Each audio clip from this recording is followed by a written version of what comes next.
Hi, Ate Carol. Congrats sa inyo. Sana, baby boy. Hi, Carol and RJ, and to the WOWA, congratulations! It's a baby girl. Hi, Mamita Carol, Ninang RJ. Dahil naka-ribbon kami ni Dion, ang hula namin, it's a girl! Ang baby ni Tita Carol ay girl! Feeling ko po ang magiging baby ni Kuya RJ at Ate Carol ay baby boy! Hi, Mommy Carol and Daddy RJ. Konting tulog na lang. Malalaman na natin ang gender ni baby. So excited na si Ninang. Obvious naman kung anong team niya.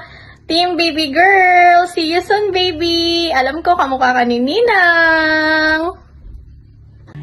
Hi! So, my hula for today's video is Team Boy!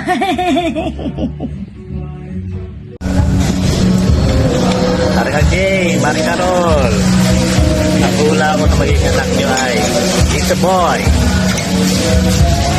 RJ Carol, it's a girl.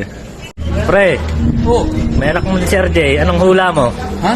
Magkakanak siya? Ba, congrats. Patingin ko, babae yan. Lately, parang nagiging hyper si RJ, kaya sa tingin ko, lalaki yung magiging baby nila. Hi Kuya RJ and Ate Carol, madadagdagan na naman tayo and I think it's a girl.